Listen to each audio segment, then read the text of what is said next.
आज मैं एक ऐसी अभिनेत्री के बारे में बात करूंगी जिनका चेहरा कभी हिंदी सिनेमा की नर्म रोशनी में बहुत खास नज़र आता था। उनमें एक अलग ही मासूमियत थी, न ज़्यादा बनावटीपन और न दिखावे का शोर। वो जब स्क्रीन पर आती थी तो उनकी आंखें कुछ कहती थीं और मुस्कान जैसे किसी पुराने ख़त की तरह दिल को छू जाती थी। उन्होंने अपने करियर की शुरुआत मॉडलिंग से की थी और वहाँ से धीरे धीरे फिल्मों की दुनिया में कदम रखा। उस दौर की बाकी हीरोइनों से बिल्कुल अलग, कम बोलने वाली, लेकिन हर अदा में एक शालीनता, एक सादगी थी उनके चेहरे पर, जिसे वो खुद नहीं चाहती थी कि लोग उन्हें ग्लैमर कहें, बल्कि एक ऐसे कलाकार के रूप में याद रखें जो हर फ्रेम में सच्ची लगे। उनकी शुरुआत ही दोस्तों इतनी सजी हुई थी कि लगता था ये लड़की बस इस इंडस्ट्री के लिए ही बनी है। हाँ, ये थी अपने दौर की बेहद खूबसूरत, नर्म मिजाज और सादगी से भरी अभिनेत्री अंजुम महेंद्रो। एक ऐसा नाम जिसने 60 के दशक में अपने मासूम चेहरे और गहरी आंखों से लोगों का दिल जीता। उन्होंने भले ही ज़्यादा फिल्में नहीं की, लेकिन जो की उनमें अपनी मौजूदगी से असर छोड़ दिया। अंजुम महेंद्रो ने जब मॉडलिंग से एक्टिंग की दुनिया में कदम रखा तो इंडस्ट्री को एक नया चेहरा मिला। ऐसा चेहरा जो चिल्लाकर नहीं बल्कि खामोशी से दिलों में उतरता था। उनकी झलक में एक तहजीब थी और उनकी शख्सियत में एक सादगी जिसने उन्हें उस भीड़ से अलग खड़ा किया जहाँ सब भाग रहे थे शोहरत के पीछे। अंजुम महेंद्रो उस दौर की उन चंद अभिनेत्रियों में से एक थीं दोस्तों, जिनका जिक्र आज भी उनकी खूबसूरती नहीं बल्कि उनके ठहराव और अंदाज की वजह से होता है। अंजुम महेंद्रो का बचपन भी कुछ खास था, बिल्कुल उनकी शख्सियत की तरह सादा लेकिन संवेदनशील। उनका जन्म 11 जनवरी साल 1946 को मुंबई में हुआ था। वो एक पंजाबी परिवार से थी और बचपन से ही उनमें एक तरह की कलात्मक झलक दिखती थी।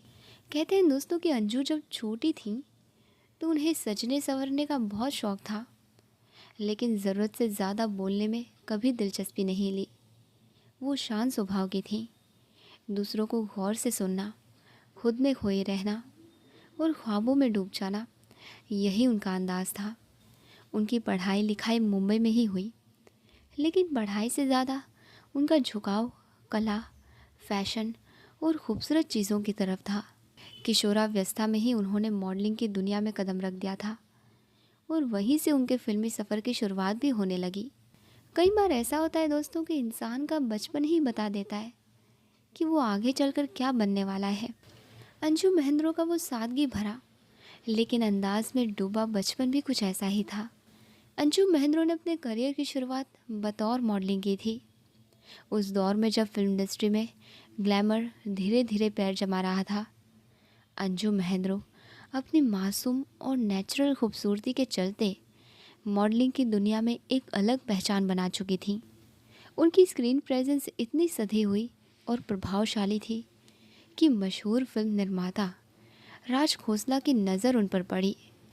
उन्होंने अंजू को फिल्मों में आने का ऑफ़र दिया और इसी के साथ अंजू ने 60 के दशक में बॉलीवुड में एंट्री ली।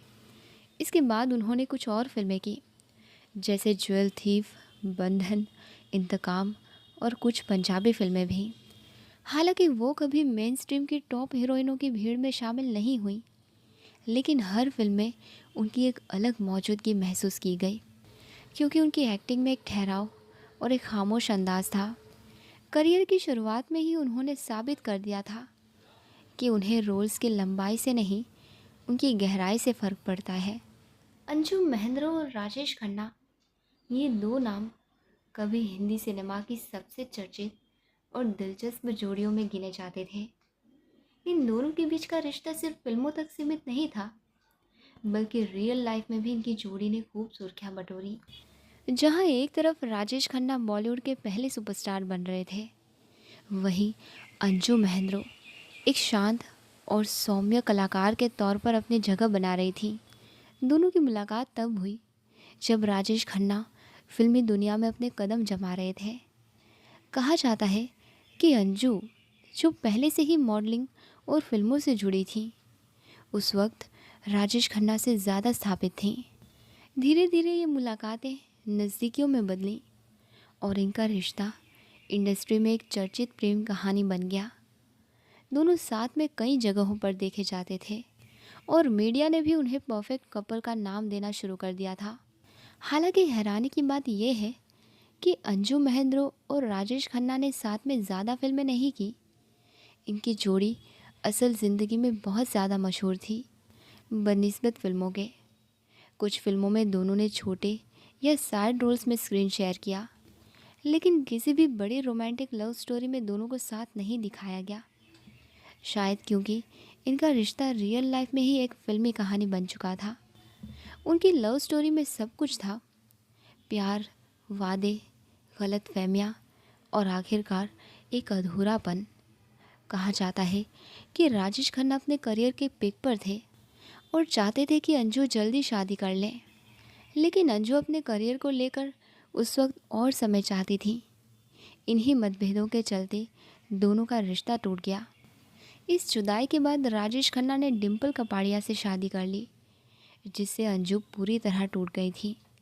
लेकिन वक्त के साथ उन्होंने खुद को समेटा और फिर से टीवी और फिल्मों की ओर रुख किया।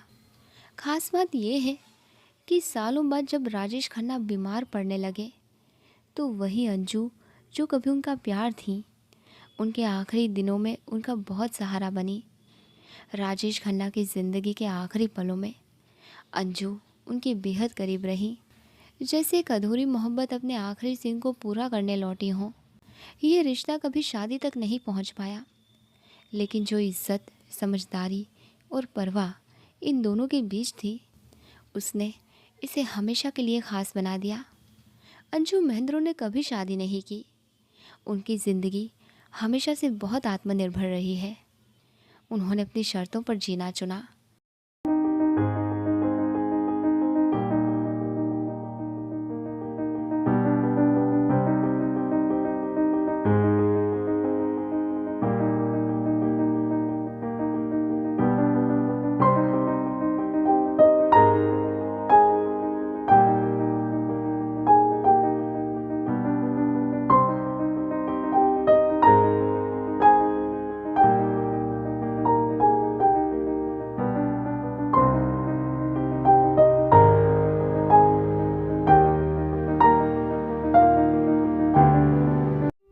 वही जिंदगी, वही मरहले, वही कारवा, वही रास्ते।